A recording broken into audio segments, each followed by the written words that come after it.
they, you know, in that trailer, the Great Shakeout trailer, they attach the bookcases to the walls. The bookcases to the walls, which are really important, or the heavy, well, you know, the television, the big heavy things, not your glasses and your, you know, your plates. It was those big things. Liz, joining us by phone from the Hawaii State Civil Defense. Shelley, I just got your first name. Can you give me your last name? Can I call you back really quick? Hi, I'm sorry, I have another person on my cell phone. Can you hold on 1 second? Sure. Can I call you back? Well, she's talking to the other person. Right, Shelley from the Hawaii State Civil Defense. Sorry. Hi, Shelley. Tell us what's going on where you're at, please. Well, the state EOC is activated, as well as our county EOCs, and basically we're in a warning. We're waiting for the first wave arrival time, which was changed to 3:07 a.m. Okay, EOC, Emergency Operations Center? Emergency Operating Center, yes. Okay, and so now it's been postponed to 3:07. We had a 2:59, so now 3:07 is about the time. What size wave, do you have any idea what kind of wave you can expect here? The Pacific Tsunami Warning Center is estimating probably about 2 meters. I got a question on Twitter here. Somebody wanted to know how far inland. We have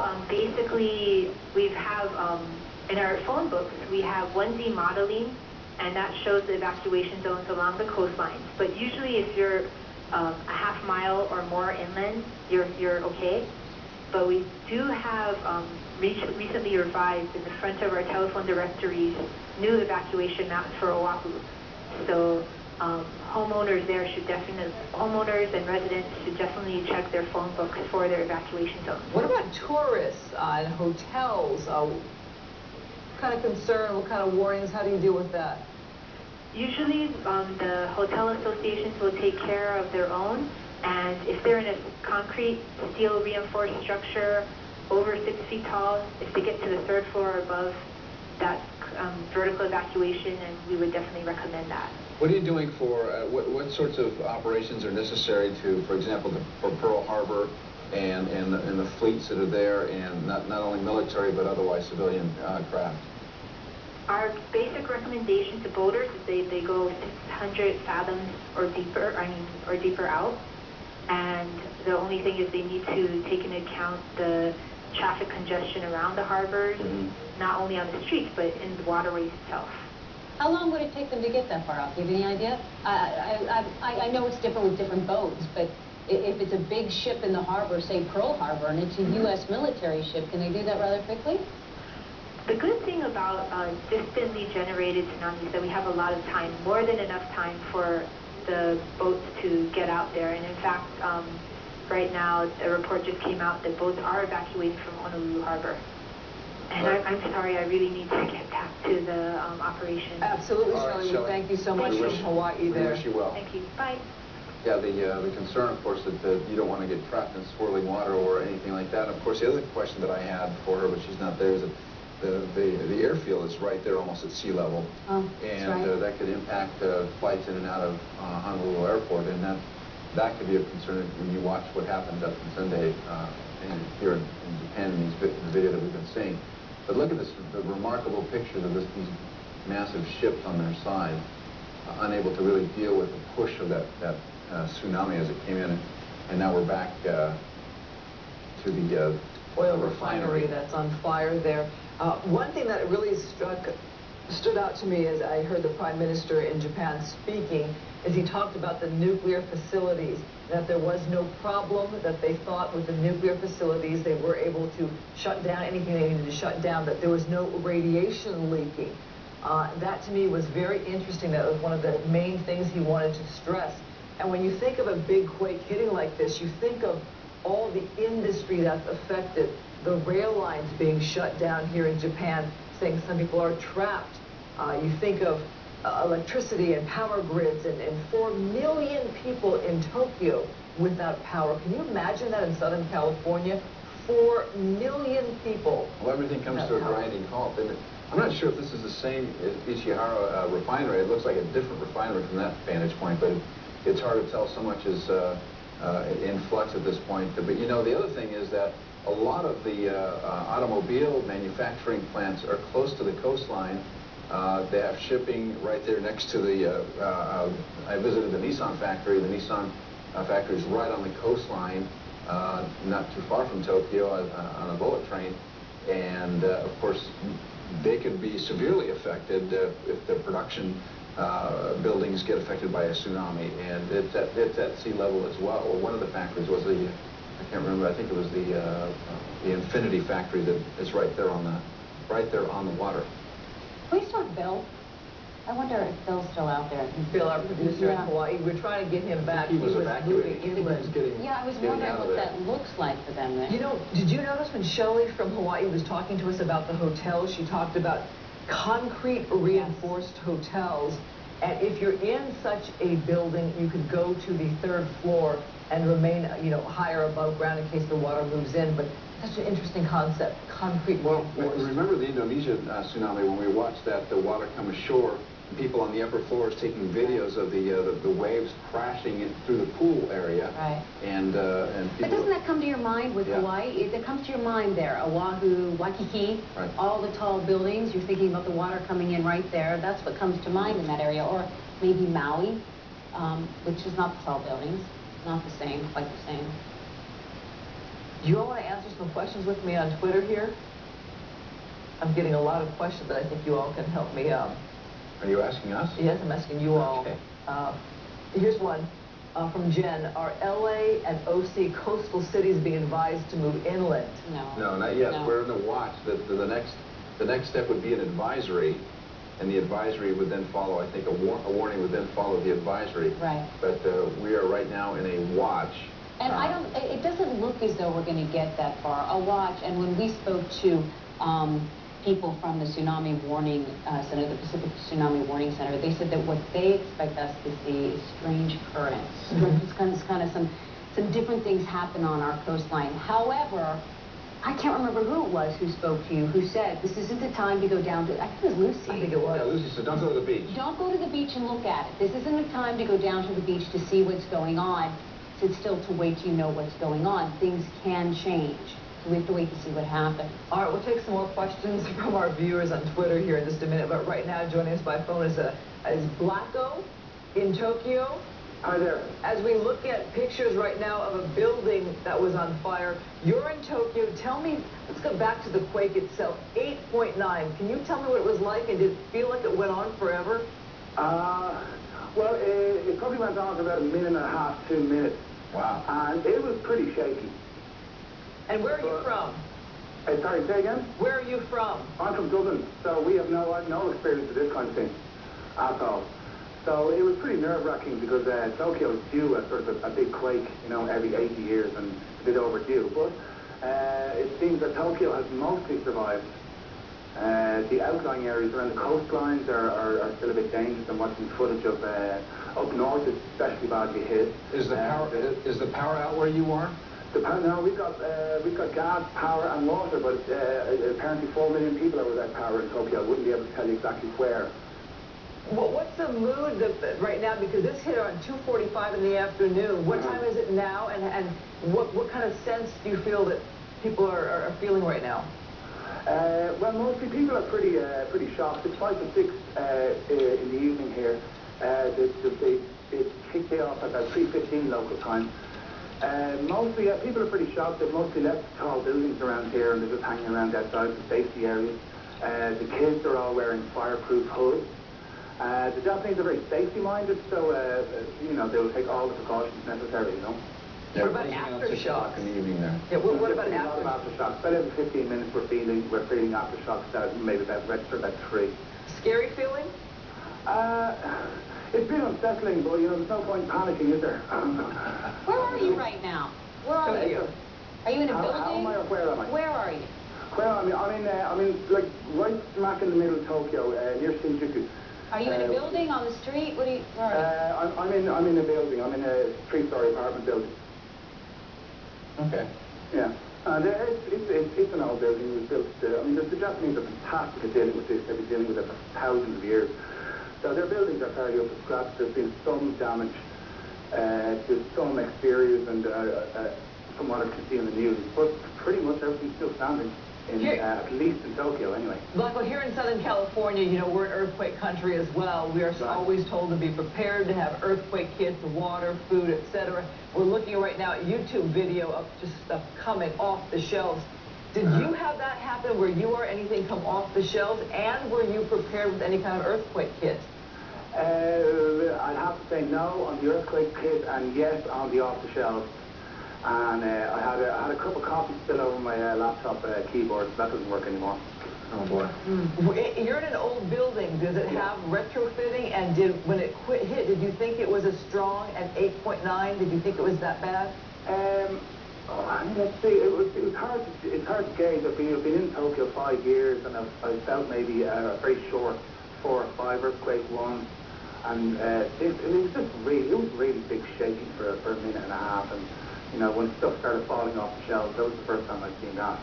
That was a little bit unsettling, but you know, we escaped our lives, thankfully. Well, out of curiosity, since you've been in some earthquakes there in Japan, why don't you have an earthquake kit? And that's something that we all can learn from, as we here in California constantly tell our viewers to have these items. So why not?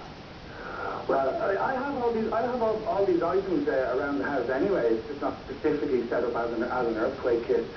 I don't know if I'm maybe I'm just a bit too easygoing and things like that.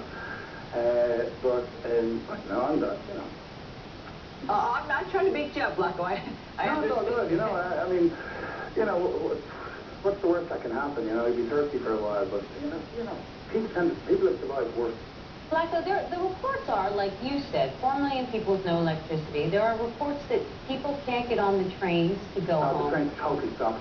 So are people just in the streets? Where do all those people go? Are they sitting in their office? What's going on?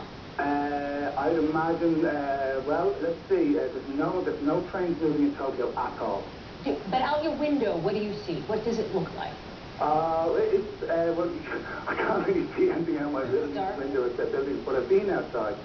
And I live in a sort of slightly quieter area of Tokyo, but it's as full as I've ever seen it. There's people in the streets, out of the buildings. There's nobody going on to any train anywhere.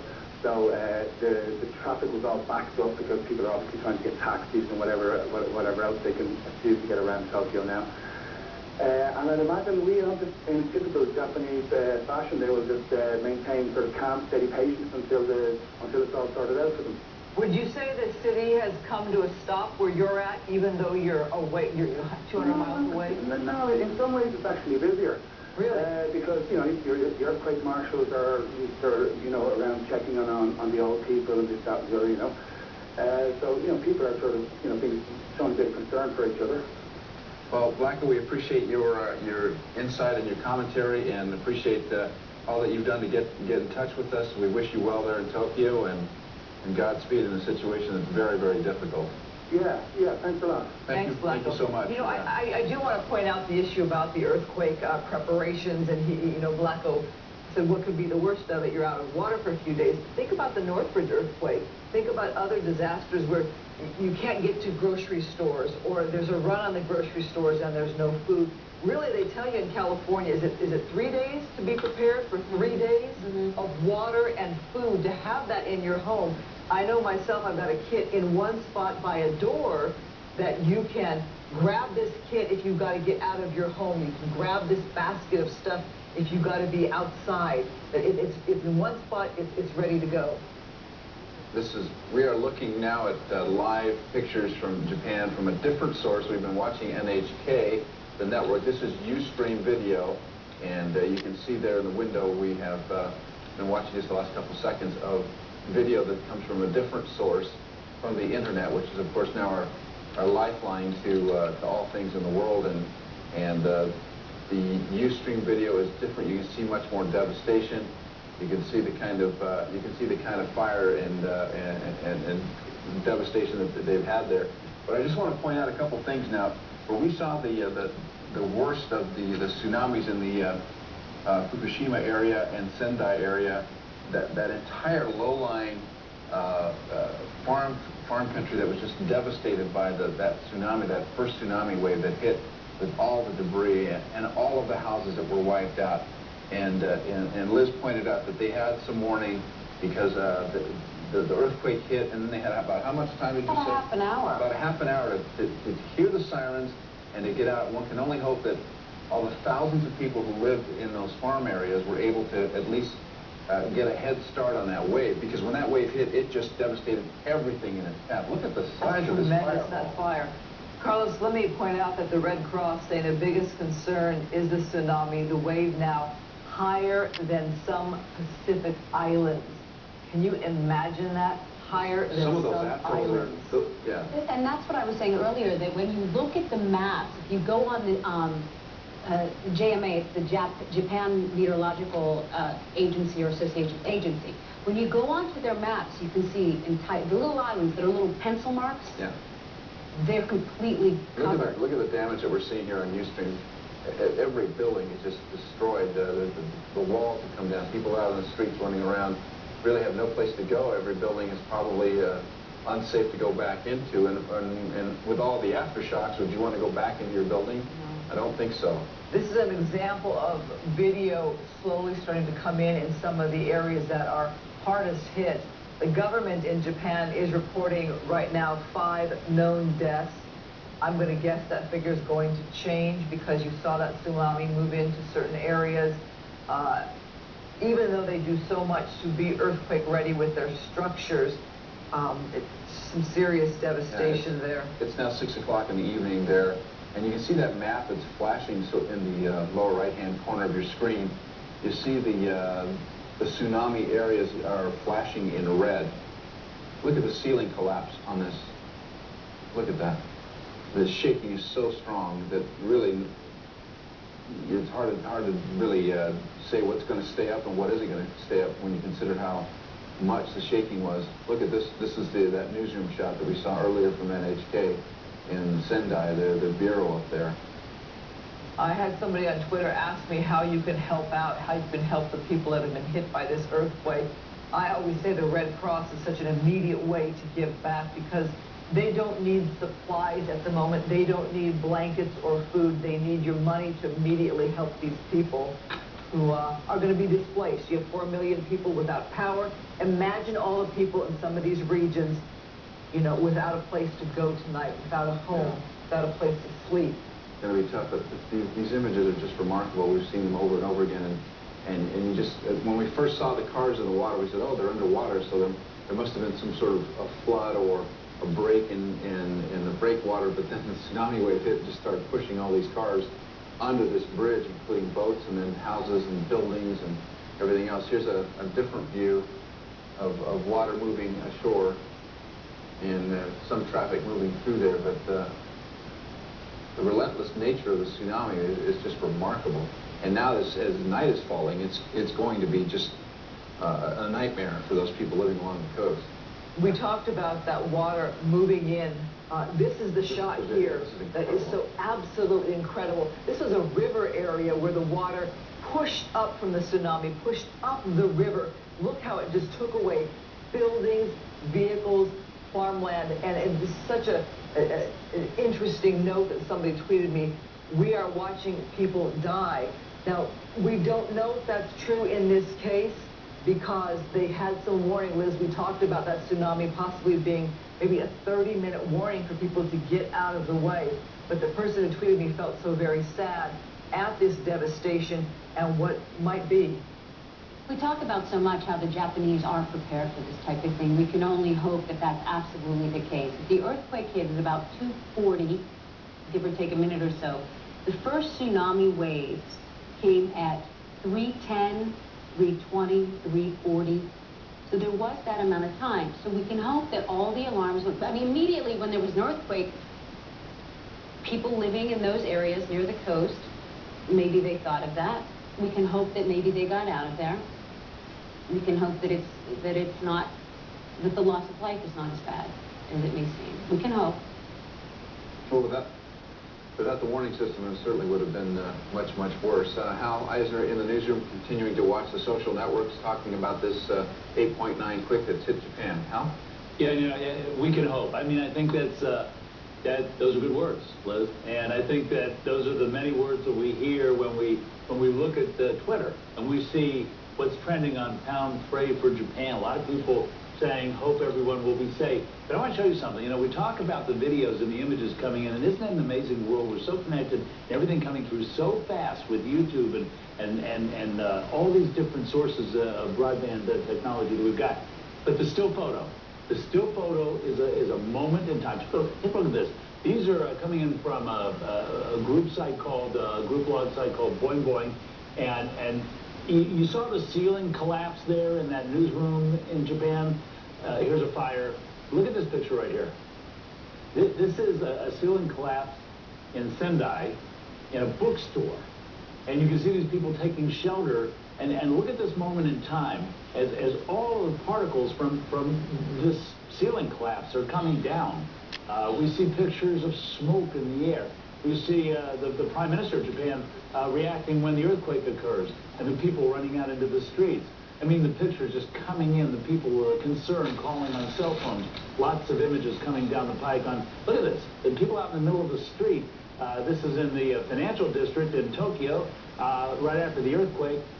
So, you know, the images, the words, the prayers, the feelings, and of course, some of the things I'm seeing here on my Facebook page and also on Twitter are people saying, well, do we have to worry about anything here? And it's scary, and the images are hard to watch. I think all that is true, don't you think? I mean, you've got a situation here where we can relate to what's going on over there, and I think right now, you know, we just wait. We just see what happens over there. The information often in a breaking story like this takes time to trickle down, but the pictures and the images and the words very fast. They certainly can't relate here because we can relate because we've been hearing for so long that California, Los Angeles is so overdue for a major earthquake. The one difference we can point out is that this quake occurred along a very long fault line that California does not have that long of a fault line. But still, yes, we are overdue for a quake.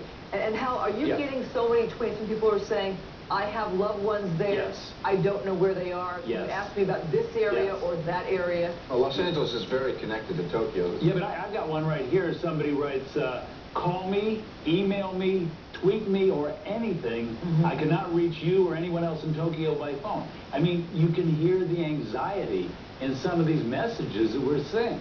Again, it really is remarkable when you think about how close we all are.